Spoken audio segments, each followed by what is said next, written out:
So welcome everybody. We are here at Seraphim Sim with Anna and Hunter from Stealthic. Welcome along, guys. Welcome. Hello. Hi. So let's just start with a general question of what do you guys do at Stealthic and how did you come to be? Anna and I met. Yeah, we met exactly when you came to SL from The Sims, as many very likely remember you. I used to try to help you back in the day. We connected very easily. We both ran our brands and I was working on my own for a while. Like with Stealthic, everything like just working as a solo company, it was horrible. It was like I just was losing a lot of passion. She came at a great time where I was able to ask her if she would come take charge of a lot of the direction with the art and the managing. Her and I have had a really great business dynamic. It flows very easily. Where my flaws are, your strengths are, and where your strengths are and my flaw, like, you know what I mean. I am here to put a little bit more organization in the company, and we're also trying to create a company, or we are already in the middle of the process of it. We are taking the step to be a game studio, to not only be for SL, obviously, mainly we're not going anywhere, but we are also branching out and working with a lot of new, exciting people together, and we are creating a real company out of this, and we're really proud of it. Yeah. Could you guys give us like a little bit of a background on what brought you both into Second Life and how you initially developed your businesses? So I initially had an interest with video games since I was a toddler on the computer. I played a lot of Fallout and Skyrim, and the modding community was very abundant. So I was starting to create some custom content, basically, and it was amazing. I loved it. I think like the first thing I released, I was like 17, and I met beautiful people over on that community. One of those who was also actually working with Stealthic now. It was a really exciting experience and met a lot of really great people, including another mesher. He went by Nightcrawler, who is also working for us now. So it's been a delight working with him. And after that, we were seeing that the Second Life community was somewhat tied to the Sims community in a way of a lot of inspirations and whatnot. And so then that's where I discovered the Second Life community. I think that was about 7 years ago. My story is, so I always loved makeup, IRL, and like doing hair. And like whenever we would go out to a club, I would be always the one who has to do everyone's hair and makeup. And I also got very early into photography. And 10 years ago or something like that, I came to SL. I just didn't have money, but I wanted to look pretty. So I had someone send me a full perm bag. And I downloaded the shadow maps and I put them in Photoshop, and I realized that I know how to do this. So I just started opening a template store, and I opened events and fairs and stuff like that because I like organizing and managing. So that's kind of, and then at the end, I opened a shoe store, and then it blew up. So can you tell the audience a little bit more about the changes and the vision for Stealthic moving forward? A lot of what we've already, the innovations for Stealthic and the direction that Stealthic is going to be going towards a lot of it has been already made. We are having regular releases. We are having more than one release a month. We are working on a lot of stuff in the background. The rest we're going to just leave for later. So there are like plans in the future, but they're further on down the road, basically. So do you have any like specific innovations or changes for the future that you want to share with our viewers? I mean, we would love to, but we sadly can't. But I can tell you that we have more than one feature in development that no one ever did in SL before. So meaning you never seen what we are going to do. It's completely new. And which is something that we can definitely talk about is every single color is getting an overhaul. It doesn't mean that your favorite color is going to disappear. We want to bring you pastels, and like we listen to our customers, we obviously hear where we are lacking or where people wish more diversity and stuff. So the range of it is being shifted so that there is more colors and more variance and more difference between the colors. We also think that there is more stuff with heads or like accessories coming, because we feel that that is sometimes even a better option than having the typical 4 hairstyle style options.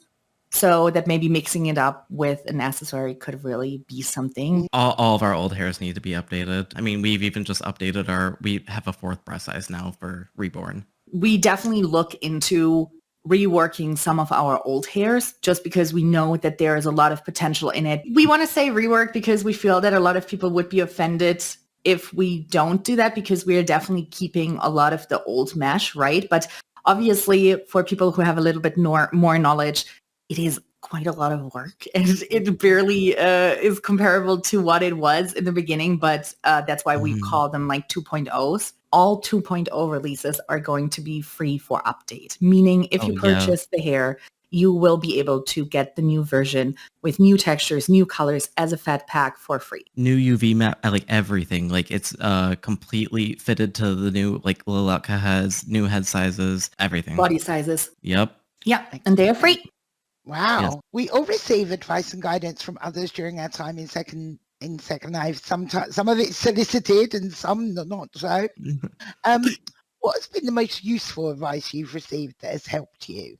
I have 2 things, very short, very quick, that I give every single person who asks me, oh, do you have any advice for? My advice is make a store account.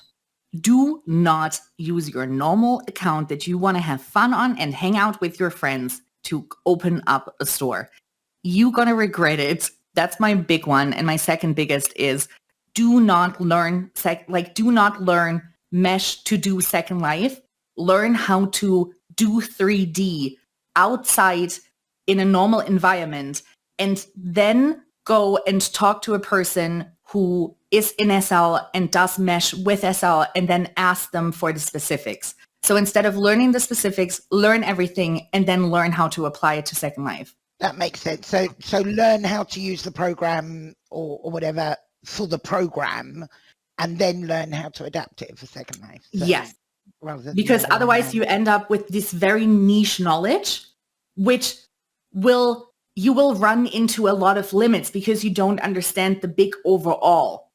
Yeah. I know it doesn't make a lot of sense, but believe me, to the person who needs this advice, this will make a lot of sense. Yeah. I originally thought of what I was going to say beforehand, but then I like reread the question. It's like the most useful advice that even unsolicited was from Anna. That's why she's here that's why she's here now. Right. I used to be on a parcel and she convinced me to get a region. She got me a grandfathered sim. She helped me with my blondes and told me to do the cycled animations, the toggled cycles. One really weird and like to the point question that Anna asked me one time, that this was like she was not working with Stealthic and I wasn't working with her. She was just friends. She's like, okay, like Hunter, are you wanting to make money or do you just want to be an artist?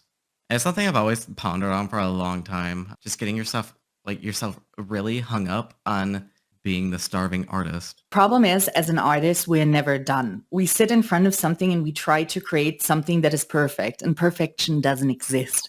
So you sit there forever.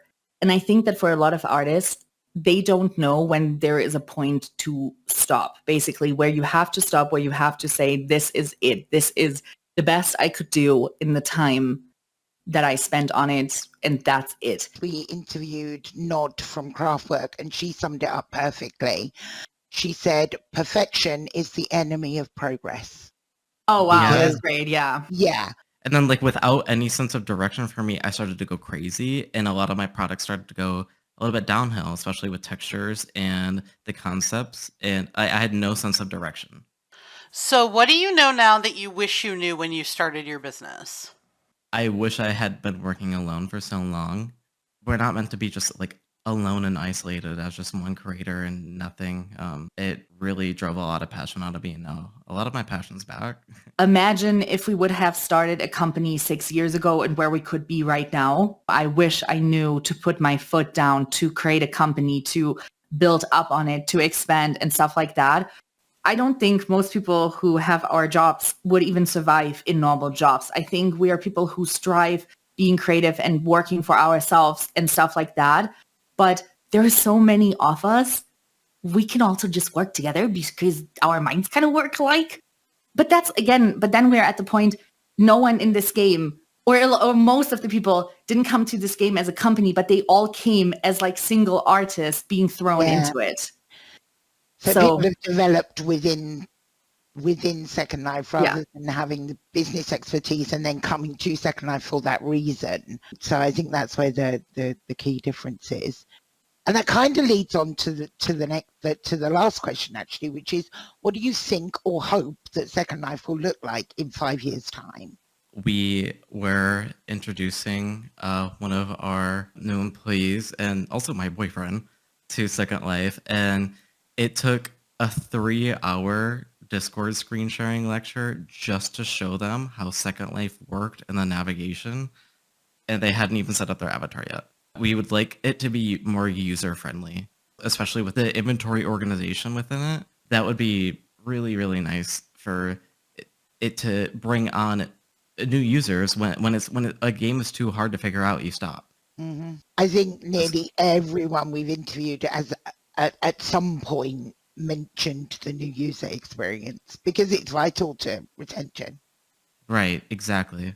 Without meaning this, like, I am in my 30s, I'm 30, so like whatever, but I just think that the company of Second Life needs more Gen Z energy. This company needs to stop being 15 years old and speak to young adults more in order to keep this alive and make it accessible.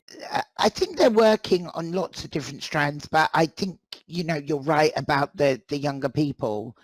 But that, based on what I see on Twitter, there are a lot of younger people on Second Life, but I don't think they're doing enough to get more younger people signed up and registered. So we'll do the this and that round next. Okay, so fresh juice or smoothie? Smoothie. Juice. Call or text? Call. Text. So you're going to be different on everything. Instagram or Twitter? Instagram. Twitter. Pizza or ramen? Pizza. Pizza. Ooh, similar one. Libraries or museums? Museums. Museum. No. Silver or gold? Silver. Gold. T-shirt or sweater? Sweater. Sweater.